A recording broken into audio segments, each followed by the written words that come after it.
Assalamualaikum warahmatullahi wabarakatuh. Waalaikumsalam warahmatullahi wabarakatuh. Ya, pertemuan hari ini adalah pertemuan terakhir. Ini merupakan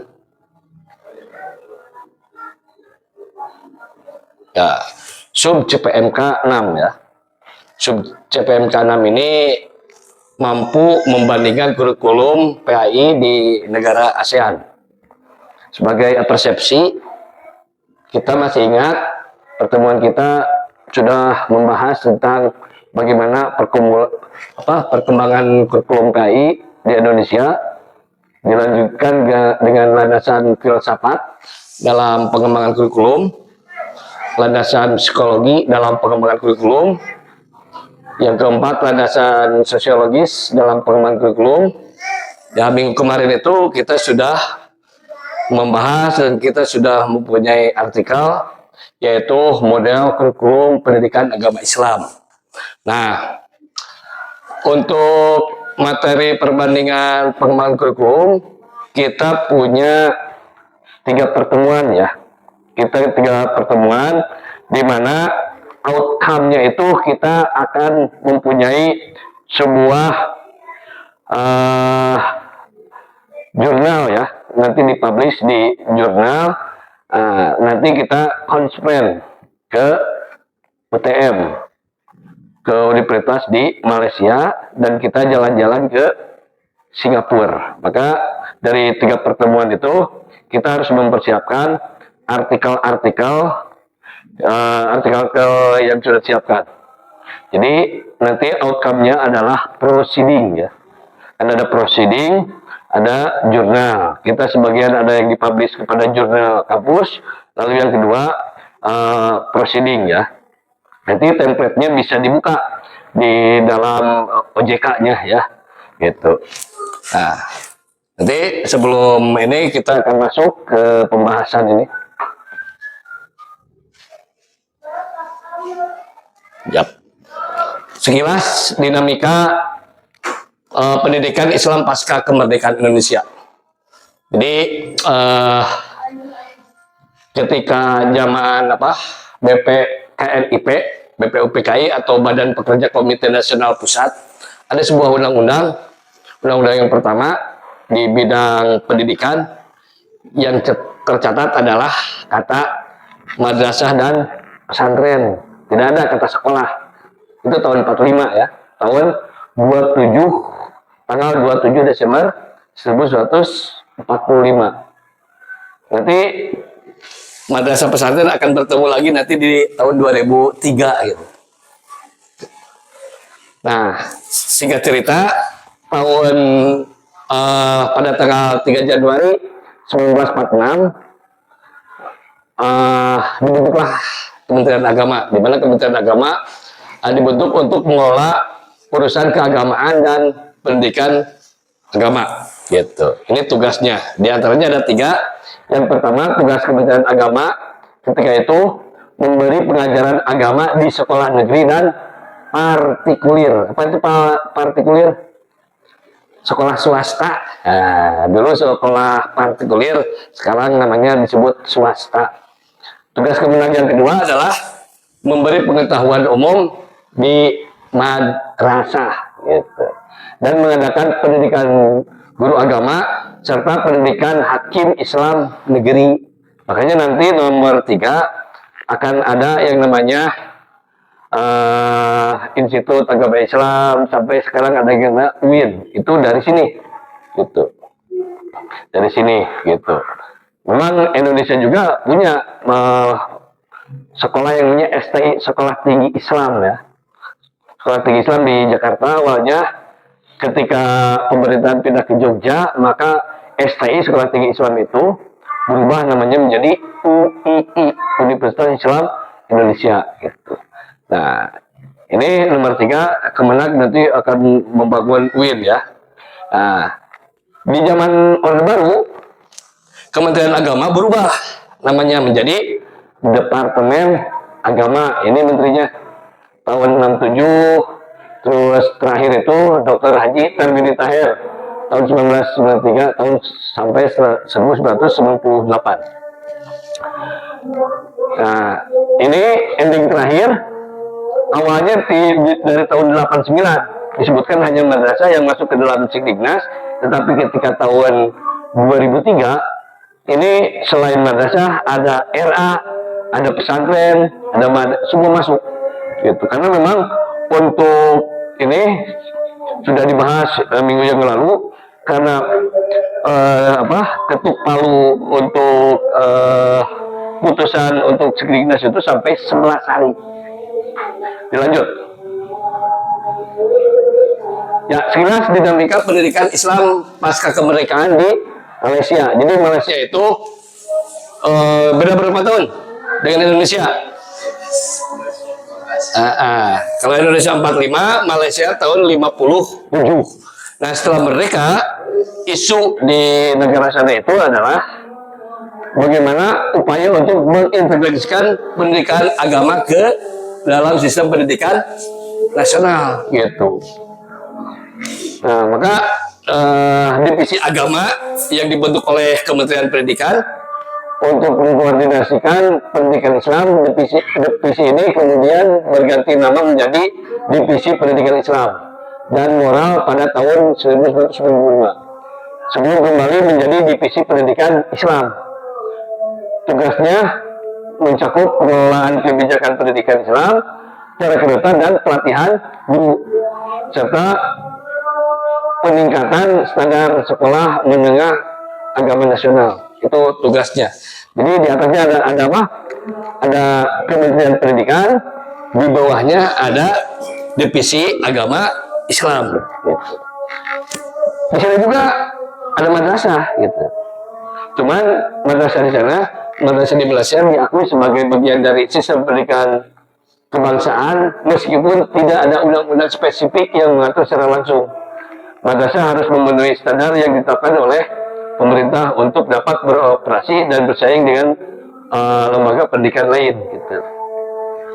Nah, kita ketahui bahwa Malaysia memiliki beberapa universitas dan college university yang berfokus pada pendidikan Islam seperti apa? UII Universitas Islam Antarbangsa gitu. Terus Universitas Sains Islam Malaysia ya. Nah, kita nanti berkunjung ke Malaysia itu bukan ke ini, tapi kemana? Kemana tadi? UTM ya, Universitas Teknologi Malaysia selama 2 hari ya. 2 hari itu Malaysia, Singapura. Jadi kita harus sudah menyiapkan artikel, nanti sudah menyiapkan artikel, kita konferensi, kita mempresentasikan selama 20 menit pakai bahasa apa? Boleh pakai bahasa Inggris atau bahasa Arab. 20 menit presentasi, nanti ada waktu 10 menit untuk presentasi. Paling tidak 3 pertanyaan nanti yang harus disiapkan di Malaysia ya. Selanjutnya, sekilas dinamika pendidikan Islam pasca kemerdekaan Singapura. Jadi Singapura itu lebih muda daripada Malaysia ya. Tahun 9 Agustus 1966. Sama ini juga isu di negaranya, yaitu bagaimana mengintegrasikan kurikulum sekuler dan agama. Di sana itu kan banyak madrasah, di mana madrasah itu harus mengintegrasikan mata pelajaran sekuler seperti bahasa Inggris, matematika, dan sains gitu. Sama di Indonesia, di Malaysia, di Singapura, prinsipnya seperti itu. Boleh buka sekolah, boleh buka madrasah, cuman syaratnya 30% ada apa? Ada pengetahuan umumnya. Kalau di Singapura dibatasi. Kalau bahasa Inggris, matematika, dan sains di madrasah harus ada.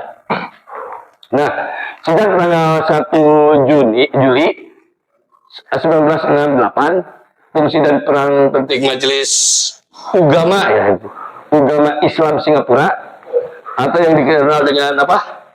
MUIS ya, sebagai lembaga tertinggi pemerintah untuk urusan agama Islam ya. Itu mengelola semua masjid dan madrasah di Singapura gitu. Nah, saat ini terdapat 6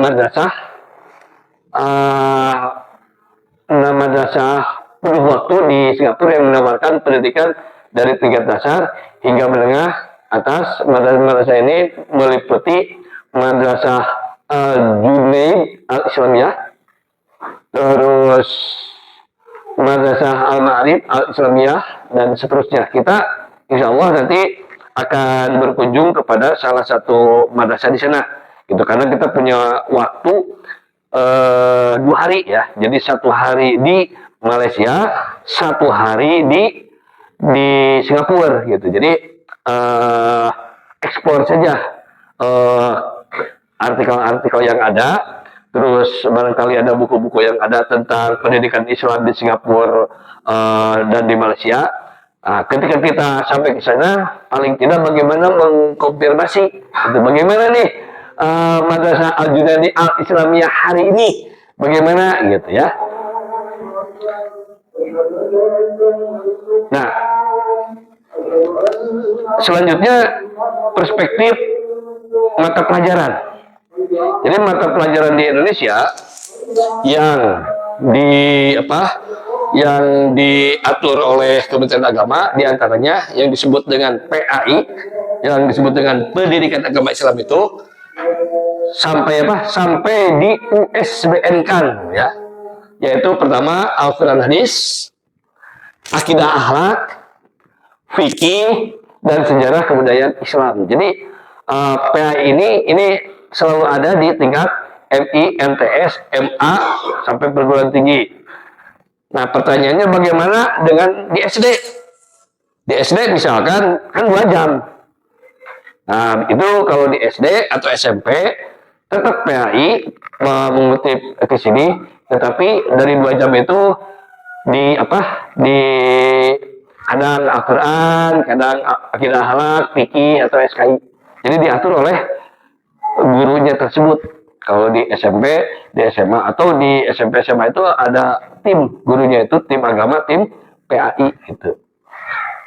Terus di Malaysia itu yang sudah tadi dijelaskan, yaitu Divisi Pendidikan Islam dari Kementerian Pendidikan. Jadi di Malaysia itu pelajarannya adalah pembelajaran nilai-nilai keislaman, pemahaman Al-Quran, praktik ibadah, pembentukan akhlak mulia, dan pembelajaran bahasa Arab. Ini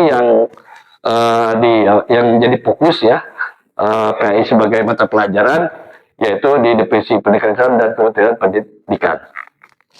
Selanjutnya, mata pelajaran agama Islam di Singapura. Ada akidah dan fikih ya.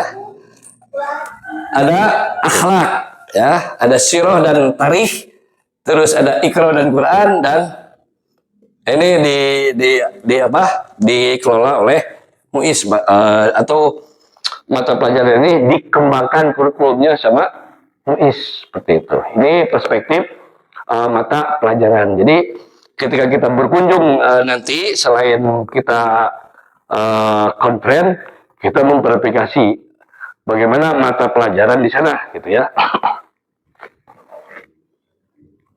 Ya, itu saja mungkin dari Bapak. Nanti minggu depan ditunggu artikelnya ya. Untuk artikelnya nanti setelah artikel ada yang sebagian kita didiskusikan lagi ya. Jadi template sudah siap, tinggal bekerja. Kalau misalkan agak bingung, tahun ini adalah tahun ketiga. Jadi Bapak Ibu bisa melihat tulisan-tulisan jurnal yang sudah publish, bagaimana tulisan yang sudah publish itu bagaimana, bisa melihat dulu sebelum membuat berusaha untuk buat artikel. Pokoknya minggu depan artikel harus minimal 50% sudah siap. Itu saja mungkin untuk pertemuan ini. Wassalamualaikum warahmatullahi wabarakatuh. Waalaikumsalam warahmatullahi wabarakatuh.